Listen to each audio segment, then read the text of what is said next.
And in doing that, here in Brooklyn, a profundity. That's right. I'm sorry I forgot to mention that. A profundity came upon me in the process.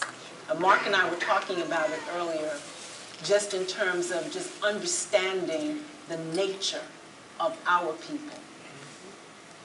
There's much to do in terms of educating ourselves about who we are, where we live, and what the process of change is.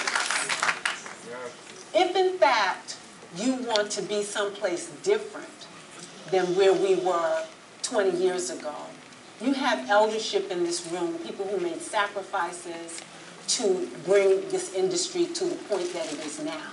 And it's still embryonic to my vision and the way I see things. I'm glad we are where we are. I can look at my daughter. I can look at our children who are here. When I was her age, I was sitting here doing this kind of work at her age. Now she's doing this kind of work and speaking to a whole new generation who's in this room wanting to know, how do I proceed forward? You have got to become involved at every level. As Merelda talked about taking it to the street in terms of organizing, you've got to become involved in the political processes in your neighborhood, which speak to your level of empowerment to make a change so that the industry looks different. We are business people. We set our own policies. We're making our own products. When we looked at Chris Rock's movie on hair, many of us were taken aback, right? But that's the reality of the majority of our, they're not here in this room.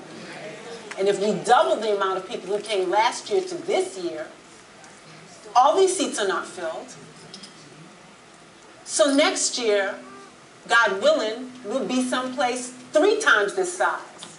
But with work having been done to move forward the initiative of being able to be free and state what your need is and have the power to make it happen. Okay, thank you. I don't want to not give you the opportunity to speak, but you really have like 60 seconds. We got to go to intermission. Thank you. I would just say that, as Ryan said, we still have a long way to go. Recently I was online and I was filling out an application to go to a professional show at the Jacob Javits Center. And there was a question about which professional organizations I belong to, and this really stuck out for me because there is still no black professional organizations. Many have been started up. We really don't have enough unity with those of us who are in this industry, and I don't know what that's going to take. So I see that, like Tulani also said, we're still in our embryonic stage of this industry. It's a new industry. And there are a lot of things that need to be done that are not being done. We're still doing hair shows, not that there's anything wrong with hair shows, but we need to go beyond that and get more organized. We are still buying our products, our supplies individually instead of collectively. We're still not the ones who are supplying the hair that we purchase, and et cetera, et cetera, et cetera. So I'll just leave it there. We still have a long ways to go. Thank you. Thank you. Okay, I'm going to thank you very much to all of our panelists. Can we give them a round of applause, please?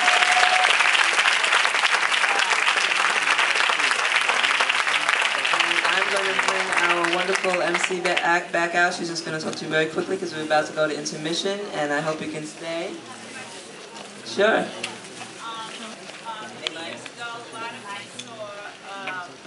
Camet Kings quite a bit in Essence magazine, and at that time during the 90s I had a partner, Ruth Sinclair, who was very significant in the growth of Camet Kings, and she's here from Miami today. Ruth, please stand up and